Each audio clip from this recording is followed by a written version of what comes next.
Starting post Murphy Holloway has put sweat and tears into the Ole Miss basketball team, and thanks to a message on his guide hand, he will always remember the school that gave him a chance. Even with the progress that Coach Freese has made, the expectations from the beginning of the year to now have changed, so much so that not getting 6 wins could not only be a disappointment to the team, but also the fan base. It was right here in Vaught-Hemingway Stadium when the Ole Miss fans stormed the field, which resulted in a $5,000 fine. But the real question is, was it worth it? Ole Miss and Archie Manning will forever be linked together. It was over 4 decades ago that he was named 2-time All-SEC quarterback and All-SEC shortstop.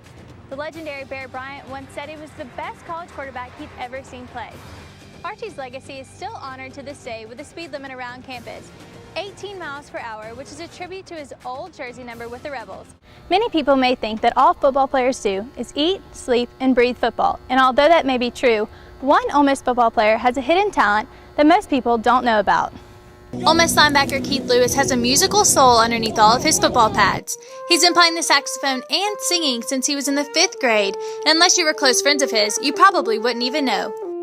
Parents, they were just encouraging me to always be well-rounded. Don't just be narrow-minded and play ball, have a fallback plan. So I took that to heart and picked up the saxophone and used my voice for my future. I'm Rachel Harper, and coming up, I'll tell you the ins and outs of the 2012 student elections. There are many unique things about the University of Mississippi campus. Driving around, you may notice that the speed limit is 18 miles per hour. For some, that may seem weird, but for Ole Miss students and fans, it's the norm. As parents and children prepare for Halloween, there are a few safety measures they should keep in mind, and a few safety tools they should keep with them. For instance, glow sticks and a flashlight. Rebels broke their 16-game SEC losing streak with a win against the Auburn Tigers. Newswatch reporter Corey Gaines has the story. But even with the recent success of the Ole Miss hockey team, people are more concerned about what happens here on the gridiron than on the ice. And some people are even surprised to learn we have a hockey team.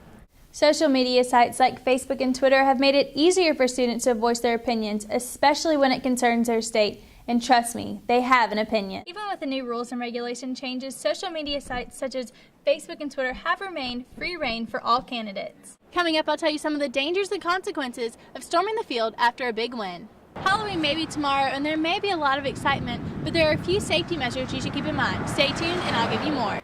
Coming up, I'll tell you how servicemen and volunteers help children remember 9/11. Even though the students were not alive during this time, servicemen and volunteers found it important to come to read to them just to help them remember or realize what happened on that day. I'm here at the home of the historic writer and Nobel Prize winner, William Faulkner. The name of his home is Roanoke, which is located within walking distance of the university.